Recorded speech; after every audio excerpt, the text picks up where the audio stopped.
ngàyនេះគឺយើងមាន rapid survey មួយគឺយើងចុះទៅសម្ភាសអ្នកភូមិនៅក្នុងឃុំកំពង់ហ្លួងស្រុកកកូខេត្តពោធិ៍សាត់អត់បានថតវីដេអូស្អីពេលហ្នឹងទេអ្នកនរគ្នាគឺខ្លាចងើបអត់រួចហើយ skin care អីក៏អត់លាបដែរគឺរូតរះចេញទៅបើកឡានទៅតែម្ដងក៏អាវយើងរៀបពីយប់រួចរាល់គឺលើកដាក់ឡានទៅតែម្ដងហើយទៅដល់សាលាយើងចាំគ្នាណៃណងតិចទៅហើយយើងថតរូបមុននឹងយើងចេញដំណើរហើយពេលដែលយើងបានចេញដំណើរហ្នឹងប្រហែលជាម៉ោង 6:30 អីហើយពេលនៅតាមផ្លូវហ្នឹងគឺយើងមកញ៉ាំអាហារពេលព្រឹកនៅកំពង់ឆ្នាំងភោជនីយដ្ឋានដែលយើងញ៉ាំហ្នឹងគឺនៅអារ៉ែងយើងចូលមកញ៉ាំបាយនៅហ្នឹងហើយក៏ខ្ចប់បាយដើម្បីទៅកន្លែងដែលយើងត្រូវធ្វើការដែរហើយកំឡុងពេលដែលយើងរងចាំបាយយើងក៏ពិភាក្សាម្ដងទៀតអំពីកម្រងសំណួររបស់យើងដែលយើងត្រូវយកទៅសម្ភាសអ្នកភូមិនៅឃុំកំពង់ហ្លួងកុំឲ្យវារដារដប់ពេលដែលយើងទៅសម្ភាសអ្នកភូមិពេលដែលទៅដល់កំពង់ហ្លួងយើងជូនមិត្តរួមក្រុមរបស់យើងដែលគាត់ត្រូវសម្ភាសនៅភូមិលើទឹកហ្នឹងទៅដល់កំពង់ចម្លងហើយ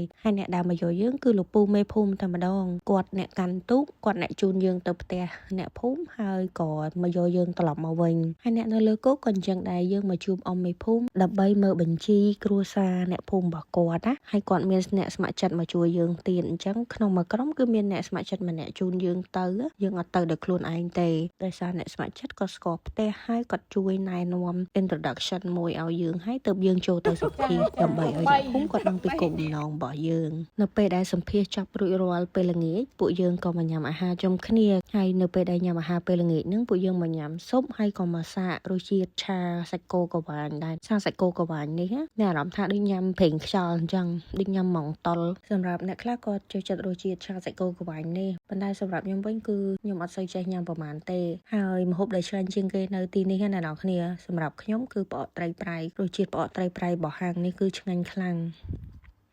សម្រាប់ថ្ងៃទី2វិញពួកយើងទៅញ៉ាំអាហារពេលព្រឹកជុំគ្នាទិញកាហ្វេ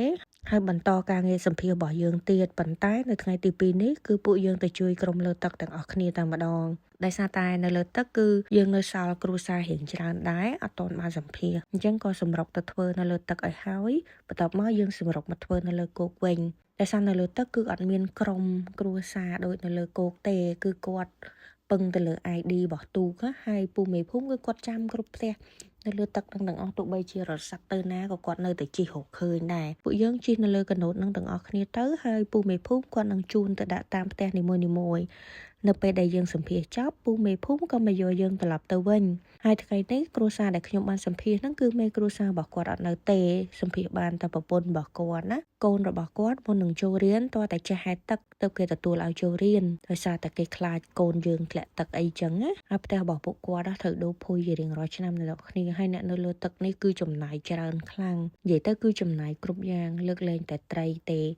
ហើយចំណាយអគ្គិសនីវិញគឺពួកគាត់ប្រើសូឡាខ្ញុំមកទីនេះគឺរៀនបានច្រើនខ្លាំងមែនតើហើយមានរឿងជាច្រើនដែលយើងមិននឹកស្មានដល់ពេលដែលសម្ភាសពួកគាត់ហើយពួកយើងបាននាំគ្នាទៅទិញត្រីពួកយើងទិញបានត្រីសដាយត្រីកេះហើយនិងត្រីឆ្ដោវតែសភាពនៅពេលដែលយើងជិះលើកាណូតនៅបឹងទន្លេសាបនេះគឺអត់សូវខុសគ្នាជាមួយនឹងប៉ែកខាងកំពង់ភ្លុកប្រហែលទេ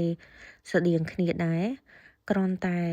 ផ្ទះដែលនៅលើទឹកហ្នឹងខុសគ្នានៅខាងកំពង់ភ្លុកគាត់នៅរបៀបផ្ទះខ្ពស់ៗចំណែកប្រជាជនខាងនេះគឺគាត់នៅលើទឹកតែម្ដង challenge ផ្សេងៗដែល